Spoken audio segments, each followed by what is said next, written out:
Right, let's get things started. We've got three great sessions for you today, and the first one is a fireside chat about the future of Web3 gaming, and it's with Michael Lee of Com2uS USA, who will be quizzed on stage by Aneta from Steel Media, my colleague. So a round of applause for them, and we'll get things going. It's a literal fire, literal fire. Good afternoon. My name is Aneta, and I'm part of PG Connect's team. And I will be talking today with Michael Lee from Com2uS USA. And we will be talking about the future of Web3 gaming. So before we start with questioning, Michael, could you introduce yourself and talk about your company a little bit? Hey everyone, my name is Michael. I'm the Director of Corporate Development at Com2uS USA. Yeah, I guess before we kind of kick off, I'll do a little intro about Com2uS and then how we got into Web3 and how we kind of think about the space, and then of course, questions can come. Com2uS started in 1998 as a mobile gaming developer on the feature phones. When the App Store came around, that's when our business really started taking off. We have a hit title called Summoner's War Sky Arena, which some of you may know.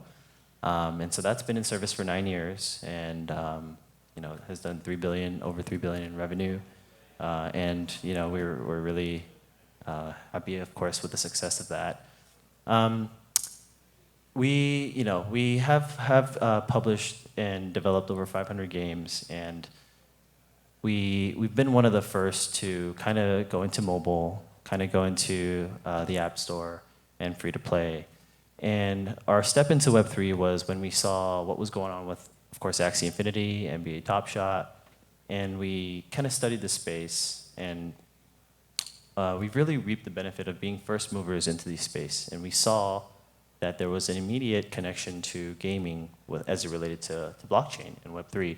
And so the reason why Com2uS as a company has been able to mobilize so quickly and be one of the first, I guess, companies to go all in on Web3 is because we saw that, and the initiative and mandate came from the top. Our chairman and CEO said, moving forward, all of our games, of course, except for the licensed games, will have some sort of a Web3 element to it. The way we went about that was we built a blockchain gaming platform called C2X originally. Unfortunately, that was built on Terra, and if you guys are aware, Terra had an unfortunate demise. And so, we ended up kind of pivoting and becoming the Genesis contributor and the master content provider for what we call XPLA, which is another layer 1. All of the games moving forward will be on XPLA, and they'll have some sort of a Web3 element to it. What we're excited about, and we can talk a little deeper, is kind of our way into Web3 and our approach. We've announced that we are going to add a Web3 element to our newest hit called Summoner's War Chronicles. This game is a cross-platform MMORPG using the same IP as Summoner's War Sky Arena, and it's gotten up to top 5 grossing global on Steam, number 1 in about 9 different countries around the world, iOS, Android, and yeah, we're really excited to kind of be the first to have a AAA title with already a user base that's over 1 million DAU. To educate the users and kind of convert them into Web3. And yeah, so that's kind of where we are right now.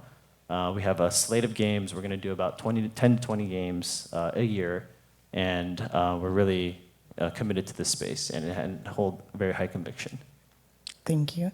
So my first question for you will be, what challenges does the Web3 gaming industry face? And do you believe these challenges are being addressed properly? There's a lot. Of course, there's a lot of skeptics, rightfully so. Web3 community it can be loud and can be siloed. And a lot of the people outside looking in see it as a speculative play, traders, degens. But from our perspective, we do see the benefits of adding blockchain and adding Web3 elements to games. Of course, the narrative that it makes it difficult for incumbents and more traditional gamers to accept Web3, given the loud noise. But again, just as free to play matured over time. We believe that Web3 gaming will also mature over time. And it's just going to take a lot of time and a lot of iterations. And there were a lot of critics to free to play, just as there's a lot of critics right now to Web3. And we kind of see that as like a similar kind of growing pains. So there's that. That's hard to overcome, of course, and that's going to take time.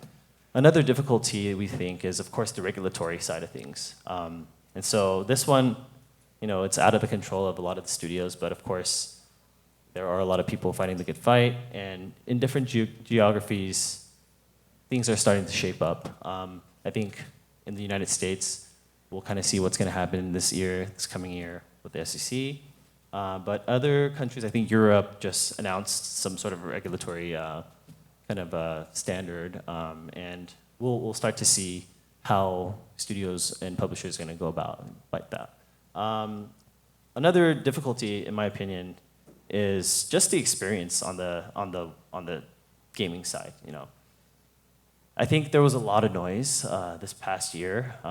There was a lot of money spread around. There was a lot of people who really didn't know games that thought it was just an easy way to fundraise and say, hey, add a Web3 element and everything would be good. But yeah, we saw a lot of that kind of die down, and I think now you're starting to see the real players, the serious players kind of come up, and you're starting to see the quality games come out. So yeah, there's lots of struggles, lots of hurdles, but I think the space is here to persevere. Yeah. Okay. So blockchain is loved and hated in equal fractions, which can impose a barrier for developers to jump into Web3 gaming. How does blockchain technology play a role in Web3 gaming, and what benefit does it offer? Yeah, at a high level, which I'm sure every one of you guys know and have heard and has been beaten down, shoved down your throat, is the digital asset ownership aspect of it. At a theoretical level, that obviously makes a lot of sense.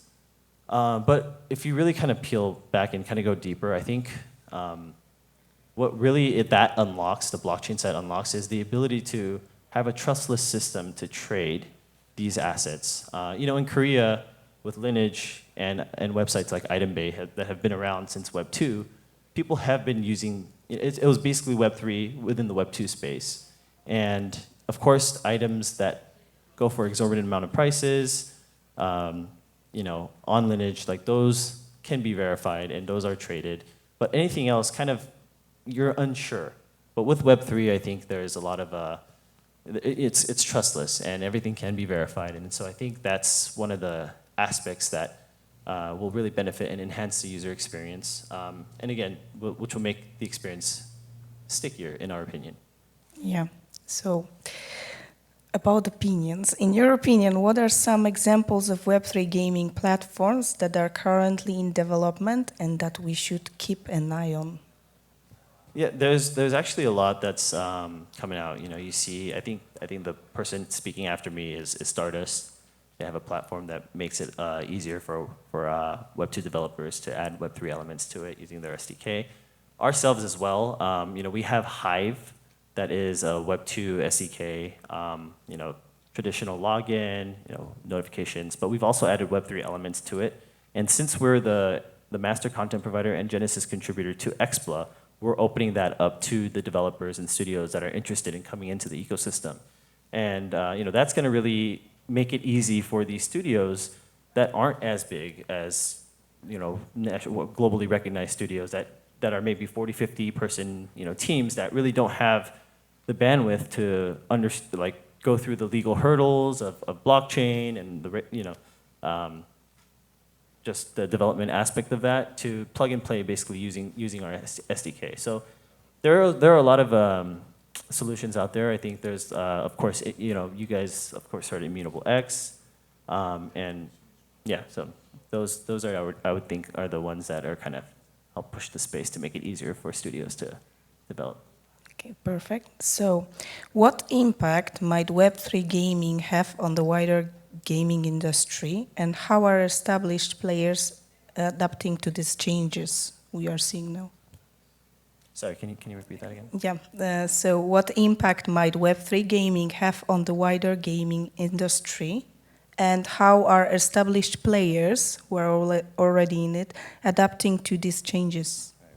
I was talking to Dave earlier, and I think this kind of applies to that conversation. You know, it's hard. It's getting harder and harder to make hit titles, to make games in general. There's so much content out there, and so you know, Dave was asking like, given that it's harder for the industry and the industry is kind of resetting to a certain degree, what's the future of the industry? And I think that's where I think Web3 kind of comes in again, and you know, enhancing the user experience via the ability to own your assets and via the ability to trade seamlessly. Of course, the user experience isn't quite there yet, but in my opinion, as the years go by, that will be solved. Being able to do those kinds of things, I think, will allow users to, or will help retain users and create experiences that are a lot stickier, which then will, of course, impact the industry, the gaming industry as a whole, where users will continue to play these games rather than spend time on other mediums. So I think Web3 as a whole is definitely going to enhance the industry, the experience of the users within the industry, and kind of grow the pie. Okay, so I have one more question. How could Web3 gaming help to foster new forms of collaboration and community building among the players? So I think one of the benefits with Web3 is the building of the community side. I think there's a lot of organic community building that's happening within these Web3 games. Now, the caveat is like what % of those communities are there for being fans of the game itself versus, hey, there's an NFT drop, or hey, there's a token. Can I get in early? Can I flip it? Can I speculate on this? But you know, given our kind of research and being in the space, you know, it is pretty exciting to see the engagement that these communities have fostered, and I think this is a new form of really acquiring users. Of course, it's so early to tell, and as we all know, user acquisition costs are so high. So I think this is another way to kind of to bypass that. But again, we'll learn, we'll iterate, we'll see if this is actual, you know, acquiring new users through the means of community.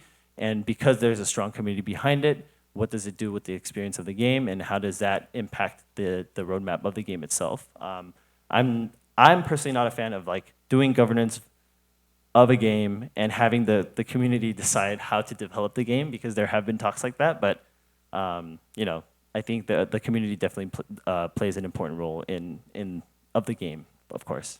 Okay, thank you. So we are. Do we have any questions from the audience?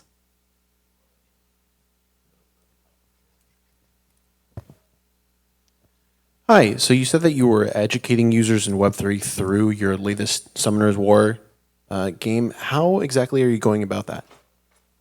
Yeah, so we don't want to shove it down their throats. You know, there's of course a lot of pushback within the traditional gamers. You know, a lot of people think it's exploitive. So first of all, if you don't want to experience it, you don't have to as a user, as a player. But if you want to experience the different economy that we're providing within the game, Summoner's War, then you know, we have a separate experience for that. And the way that we're going about it with Summoner's War is that you have to be a core gamer. So we're introducing a very high play gate, and you know, if of course once they get to that point, and they realize that they're able to sell their item for a different kind of currency, which then they could trade into Expla or swap into Expla, we think that's going to be the organic and natural way for them to start learning more about Web3. Now, that being said, the experience, you know, isn't quite there yet. No one has the right answer yet, and I think we're all in the mission of trying to find that out. And so, yeah, like that's our approach to kind of doing that. Do we have another question?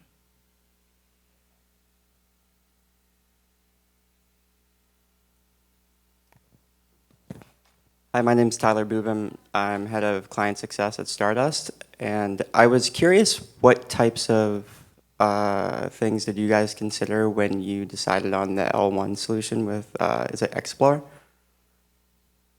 Sorry, what can you? What did you consider when identifying which Web3 platform to develop on? Oh, so we're the Genesis contributor to Expla, so we help develop Expla. So yeah, so we're behind it in developing it. When we decided to do that, before we decided to do that, of course, we evaluated all the other layer ones as well, and we just kind of felt like they didn't quite understand gaming. And of course, given the experience that we had with Terra, you know, we wanted to hold the keys to you know, to our destiny, right? And so that's what we decided. We're going to be contributors to this and help build it out. Thank you. Do we have another question? We have two. So I had a question regarding security. One thing, especially with the past experience on the previous blockchain, where there's potentially situations where there's hacks or like a smart contract vulnerability, that sort of thing. Going forward, what can we do to kind of build trust with the customers to make sure that they have the trust that when they buy an asset that they'll be able to hold on to that? Yeah, there have been a lot of breaches and a lot of hacks, definitely. You know, I think Com2uS, being a public company, we take those matters very seriously. And so this is why our approach to it is very iterative, and we're not going fully on chain. We're adding little elements, we're learning, we're making tweaks here and there.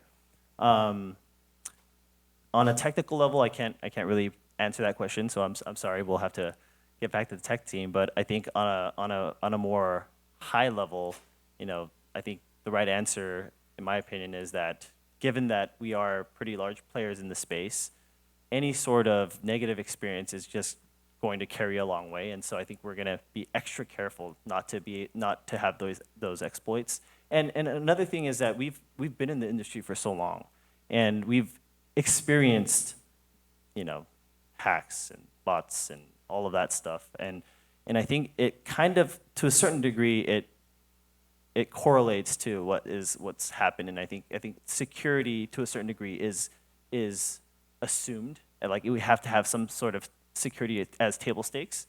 And so yeah. So my answer to you, it might not be a good answer, but it's we have to take this very seriously, and we're going to make small iterative steps so that we don't experience large kinds of mishaps. Hi. So my question was, you spoke about how with Summoner's War Chronicles and your other games, about the playgate and making sure that, and also the fact that it's not essential that people experience the Web3 side of things. That's optional. I was going to ask you about how you plan to make it easy to onboard players who do want to do that, because I think one of perhaps the barriers to traditional gamers getting into Web3 was all the hoops they have to jump through and setting up a wallet and MetaMask and discovering about gas prices for the first time and that kind of thing. How are you smoothing the onboarding of traditional gamers? Yes, so we are continuing to evaluate that. Full transparency, it is a broken experience, and I don't think anyone has figured that out yet. And that is very important to us. That experience is very important to us. It's very important to the whole gaming industry, right? The whole gaming industry is founded on great user experience and making sure less churn throughout the funnel. And so, you know, there are some solutions out there that we are looking into that make the setting of the wallet, setting up of the wallet seamless back end. That being said, our approach right now is to have a self-custody wallet for now, but at the same time, we are looking into those kinds of solutions to make the experience seamless. But again, as I mentioned, these are iterative steps. We're gonna try what we're doing now, learn from that, see where in the funnel people drop off, and if there aren't enough conversions, then of course we're doing something wrong, and so we'll iterate on that and try to figure out the answer. We have 2 minutes, so one more question, maybe. Okay. No, then I think we can end here. Thank you very much for joining us. Thank you, guys.